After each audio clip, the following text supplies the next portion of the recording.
Comment gagne-t-on de l'argent en investissant? C'est vrai ça, on entend partout qu'il faut investir, que ça peut te permettre de gagner plus sur le long terme, mais concrètement, qu'est-ce qui fait qu'en investissant aujourd'hui, on puisse gagner plus d'argent derrière sur le long terme? C'est ce que je vais t'expliquer simplement et sans prise de tête au cours de cette émission, alors active bien ton cerveau et passe en mode logique. Première chose qu'il faut absolument que tu comprennes par rapport à l'investissement, c'est que tout investissement est basé sur la loi de l'offre et de la demande. L'offre qui représente simplement la quantité émise de cet objet ou de cet actif en question sur lequel tu souhaites investir, et la demande qui représente simplement le nombre d'acheteurs et le nombre de personnes qui potentiellement pourraient vouloir acheter l'objet ou l'actif que tu détiens.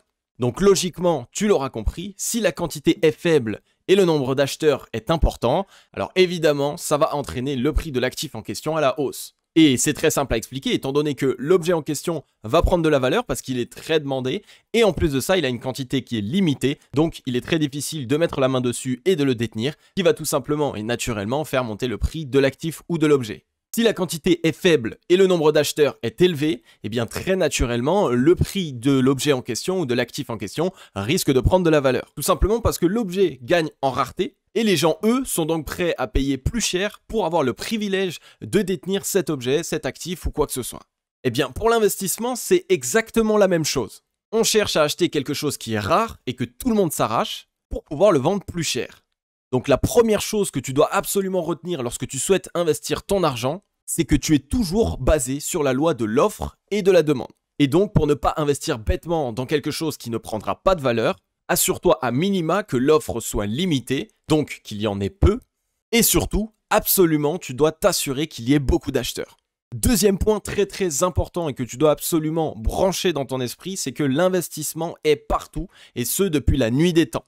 Cela veut simplement dire que c'est dans notre quotidien, c'est quelque chose qu'on fait tous les jours, mais qu'on ne s'en rend juste pas forcément compte. Par exemple, quelque chose qui pourrait bien mieux te parler, si tu achètes une paire de chaussures qui est en quantité limitée, donc par exemple s'il y a une liste d'attente, et que derrière tu la revends plus cher, eh bien tu auras réalisé un bon investissement, un investissement rentable, étant donné que tu as placé ton capital, donc une certaine somme d'argent dans cet objet, et que finalement tu as pu le revendre plus cher. C'est donc ce qu'on appelle un investissement intelligent.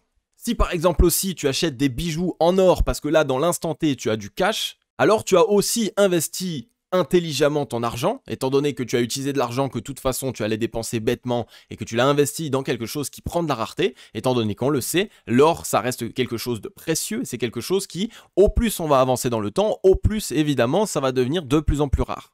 Et étant donné que tous les hommes sur Terre donnent la même valeur à l'or aujourd'hui, ça te permet très largement d'avoir ici un actif qui va prendre de la rareté et aussi un actif qui est très demandé et donc que tu vas trouver facilement des acheteurs.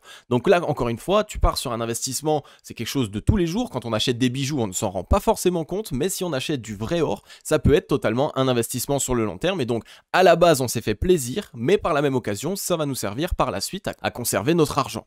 Donc pour que tu te rendes bien compte de ce qui se passe, aujourd'hui l'argent sous forme de papier ou l'argent que tu vois sur ton compte bancaire, eh bien il ne te fait jamais gagner plus car il n'y a pas de rareté. Cependant, en utilisant ton argent pour acheter les bonnes choses, alors il pourra te rapporter plus. Donc quand tu prends ton argent pour acheter quelque chose qui a une quantité limitée, comme on le voit ces derniers temps, des pulls, des sneakers ou même des bijoux, à ce moment-là, ce n'est plus un achat, c'est un investissement. Parce que le but par la suite, ce sera de pouvoir le revendre à minima au même prix, voire plus cher pour réaliser un bénéfice. Troisième point extrêmement important, c'est la hype. La hype, c'est simplement l'engouement qui porte tout autour du projet, de l'objet ou de l'actif que tu souhaites acheter. Reprenons l'exemple des paires de chaussures. Eh bien, au plus il y aura d'engouement autour d'un projet, au plus si tu arrives à en acheter et à les détenir, tu pourras le vendre facilement. Et les gens seront prêts à payer plus cher pour mettre la main sur cet objet qui est assez rare et que toi tu détiens. Et donc, à ce moment-là, une fois de plus, tu auras réalisé ce qu'on appelle un investissement et en plus de ça, un investissement intelligent et rentable. Une fois de plus, je souligne et je mets l'accent sur le fait qu'il faut absolument que la production soit limitée ou que l'objet commence à créer un effet de rareté, donc il y en aura de moins en moins par la suite. Donc lorsque tu souhaites investir dans quelque chose, n'importe quoi, je rappelle que l'investissement c'est vraiment ici un domaine qui est extrêmement vaste, tu dois toujours veiller à ce que tu trouves un acheteur intéressé pour pouvoir te racheter l'objet en question. Et ce, avant même d'acheter l'objet. Parce que si tu achètes un objet mais que personne n'en veut, eh bien c'est bien beau, tu penses avoir fait une bonne affaire, tu l'as pas acheté cher, mais que derrière tu n'arrives pas à le revendre, eh bien tu auras perdu cet argent, il ne te servira à rien. Donc il faut là aussi toujours s'assurer qu'il y ait un marché et qu'il y ait des acheteurs. Du coup finalement, comme tu le vois, il y a vraiment plus rien de difficile, plus rien de compliqué à l'investissement. Maintenant que je t'ai ouvert les yeux, maintenant que je t'ai fait comprendre que l'investissement, c'est des choses qu'on fait déjà tous et toutes dans notre quotidien, tu vois, il n'y a plus rien de compliqué. Et du coup, simplement investir, qu'est-ce que c'est ? Bien, c'est simplement acheter le plus tôt possible quelque chose qui est rare, que tout le monde s'arrache, afin de pouvoir le revendre plus cher par la suite. Évidemment, certains investissements te permettent de gagner plus que d'autres, ce qui associe évidemment aussi plus de risques. Par contre, à l'inverse, il y a aussi des investissements qui te mettent moins en risque, donc tu te mets plus en sécurité, mais derrière, les rendements s'adaptent au risque et donc, s'il y a moins de risques, généralement, il y a moins de résultats. Donc avant de vouloir investir ton argent et de partir comme ça au casse-pipe, la fleur au fusil, j'ai envie de dire, eh bien attends, tu vas devoir absolument trouver ton profil d'investisseur. Et ça tombe bien parce que c'est justement le chapitre de la prochaine émission de ce format, donc ne la rate surtout pas. C'est elle qui va te permettre d'investir plus intelligemment et donc naturellement d'obtenir de meilleurs résultats. Donc si cette émission t'a plu et t'a ouvert les yeux sur l'investissement, je t'invite à laisser un gros like et un gros commentaire, ça fait vraiment super plaisir pour totalement récompenser mon travail. Et si ce n'est pas encore fait, je t'invite aussi à t'abonner et à activer la cloche. Rejoins la grande team Logique, on est quasiment 15 000 membres et vraiment au quotidien, mon but ça va être de vous vulgariser un maximum tous ces secteurs qui paraissent compliqués, qui sont censés nous permettre de gagner de l'argent mais qui on pense être à une élite et qu'on ne pourrait jamais comprendre. Moi mon but c'est totalement de vous vulgariser tout ça. On va repartir un petit peu dans les b.a-ba, je vais reprendre ici les bases pour les débutants et vous expliquer totalement qu'est-ce qu'un investissement, quel type d'investissement est-ce qu'il existe, comment est-ce qu'on peut essayer de se mettre plus en sécurité sur certains types d'investissements et inversement aller chercher beaucoup plus les résultats, etc.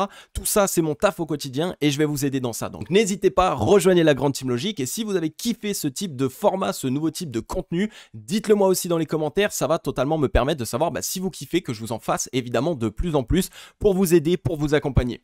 Donc voilà, en tout cas comme d'habitude, ça m'a fait super plaisir. Je vais vous souhaiter à tous et à toutes une agréable journée ou une agréable soirée. C'était Crypto Logique. Ciao, bye bye.